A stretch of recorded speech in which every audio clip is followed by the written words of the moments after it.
ভাবুন, আপনি দাঁড়িয়ে আছেন এক বিশাল নীল জলরাশির সামনে। চারিদিকে মরুভূমি, তপ্ত বাতাস, আর সামনে এমন এক সাগর যার বুক চিরে নাকি একদিন পথ তৈরি হয়েছিল। যে সাগর একদিকে পৃথিবীর সবচেয়ে গুরুত্বপূর্ণ বাণিজ্য পথ, আর অন্যদিকে ইতিহাসের এক অলৌকিক ঘটনার নীরব সাক্ষী। এই রহস্যময় জলরাশির নাম লোহিত সাগর। আফ্রিকা আর এশিয়ার মাঝখানে বিস্তৃত এই সাগর যেন দুই মহাদেশের মাঝের নীল সেতু। উত্তরে এটি যুক্ত হয়েছে এর সঙ্গে সুয়েজ খালের মাধ্যমে, আর দক্ষিণে গিয়ে মিলছে আরব সাগরের সঙ্গে। হাজার হাজার বছর ধরে এই জলপথ দিয়ে চলেছে জাহাজ, পাড়ি দিয়েছে ব্যবসায়ী, ভ্রমণকারী আর অভিযাত্রীরা। আজও বিশ্বের বিপুল পরিমাণ তেল ও পণ্যবাহী জাহাজ এই পথ ব্যবহার করে, কারণ এই সাগরই ইউরোপ আর এশিয়ার সংযোগের অন্যতম প্রাণকেন্দ্র। কিন্তু লোহিত নাম কেন? পানি কি সত্যি লাল? বাস্তবে এই সাগরের পানি গভীর নীল, তবে বছরের নির্দিষ্ট সময়ে এক ধরনের অণুজীব শৈবাল পানির উপর ভেসে উঠে লালচে আভা তৈরি করে। সূর্যের আলো পড়লে সেই রং আরও গাঢ় দেখায়। প্রাচীন নাবিকেরা হয়তো সেই দৃশ্য দেখে এর নাম দিয়েছে রেড সি, লোহিত সাগর। তবে এই সাগরের সৌন্দর্য শুধু নামেই নয়, তার গভীরেও। পুরো ভিডিওটা দেখতে থাকো, তাহলে সব কিছুই উপভোগ করতে পারবে আজকের ভিডিও থেকে। স্বচ্ছ কাচের মতো পানি, রঙিন প্রবাল, প্রাচীর আর অগণিত সামুদ্রিক প্রাণে ভরা এক বিস্ময়কর জগৎ লুকিয়ে আছে এর তলদেশে। মিশরের উপকূলীয় শহর হুরঘাদা কিংবা শাম আল শেখ গেলে দেখা যায় ডাইভাররা নেমে যাচ্ছেন সেই নীল গভীরে, যেন আরেকটি গ্রহে প্রবেশ করছেন।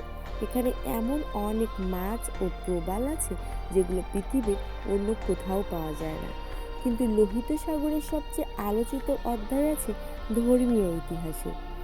ইসলাম বর্ণনা অনুযায়ী যখন হযরত মুসা আলাইহিস সালাম বনী ইসরায়েলকে নিয়ে মিশর ত্যাগ করেছিলেন, তখন তাদের পিছু নেয় অত্যাচারী শাসক ফেরাউন ও তার বিশাল সৈন্যবাহিনী। সামনে সাগর, পিছনে সৈন্য, মনে হচ্ছিল সব শেষ। ঠিক সেই মুহূর্তে আল্লাহর নির্দেশে মুসা আলাইহিস সালাম তার লাঠি সমুদ্রে আঘাত করেন, আর তখনই সাগরের পানি দ্বিখণ্ডিত হয়ে তৈরি হয় শুকনো পথ। বনী ইসরায়েল সেই পথ দিয়ে নিরাপদে পার হয়ে যায়। কিন্তু ফিরাউন ও তার বাহিনী যখন সেই পথে ঢুকে পড়ে, তখন পানি আবার একত্রিত হয়ে যায় আর তারা ডুবে যায়। এই ঘটনা বিশ্বাসের অংশ, ধর্মীয় কিতাবে বর্ণিত এক মহান নিদর্শন। ইতিহাসবিদরা বিভিন্ন ব্যাখ্যা দিয়েছেন। কেউ বলেন এটি লোহিত সাগরের কোনো অগভীর অংশে ঘটেছিল, কেউ বলেন আশেপাশের কোনো জলাভূমিতে। তবে বিশ্বাসীদের কাছে এটি একটা অলৌকিক মুজিজা, যা মানুষকে আজও ভাবায়।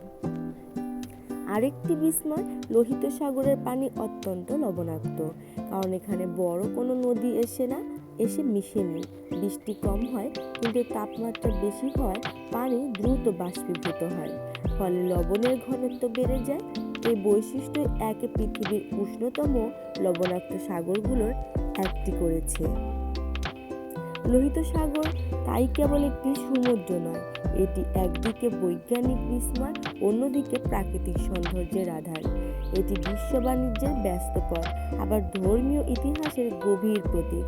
ঢেউগুলো আজও তীর ছুঁয়ে যায়, কিন্তু সেই ঢেউয়ের শব্দে যেন লুকিয়ে আছে অতীতের গল্প, এক নবীর সাহস, এক সম্রাটের পতন, আর সভ্যতার দীর্ঘ যাত্রার কাহিনী। লোহিত সাগরের গভীরে লুকিয়ে আছে এক অসাধারণ প্রাণী জগৎ। বিজ্ঞানীদের গবেষণা অনুযায়ী লোহিত সাগরে রয়েছে প্রায় 1200-এরও বেশি প্রজাতির মাছ, যার মধ্যে প্রায় 10 থেকে 12% প্রজাতি পৃথিবীর আর কোথাও পাওয়া যায় না। অর্থাৎ এগুলো একেবারেই এখানকার নিজস্ব। এখানে বিভিন্ন প্রজাতির হাঙরও দেখা যায়, যেমন রিপসার, হামারসাপ, এমনকি কখনো কখনো অনেক শার্কও দেখা যায় গভীর পানিতে। শুধু মাছই নয়, এখানে 200-এর বেশি প্রজাতির প্রবালও আছে, ডলফিন, সমুদ্র কচ্ছপ, মান্তারে, অক্টোপাস, মরিগেল। স্বচ্ছ উষ্ণ পানির কারণে এই সাগর সামুদ্রিক জীবজন্তুদের জন্য পৃথিবীর অন্যতম সমৃদ্ধ অঞ্চল হিসেবে বিবেচিত।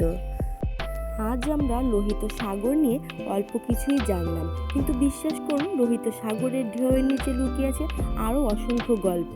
প্রাচীন সভ্যতার ইতিহাস, বাণিজ্যের রহস্যময় পথ, সামুদ্রিক জীবনের অজানা বিশ্বাসের গভীর কাহিনী। হাজার বছর ধরে এই সাগর শুধু পানি বহন করেনি, বহন করেছে মানবজাতির স্মৃতি। আপনারা যদি এমন আরও অজানা ইতিহাস রহস্য জানতে চান তাহলে চ্যানেলটি এখনই সাবস্ক্রাইব করুন এবং বন্ধু এবং ফ্যামিলিদের সাথে ভিডিওটি শেয়ার করে দিন, তারাও এই ভিডিওটি উপভোগ করতে পারো। আর ভিডিওটি ভালো লাগলে অবশ্যই একটি কমেন্ট করবেন, আর কেমন লেগেছে কমেন্টে অবশ্যই জানাবেন।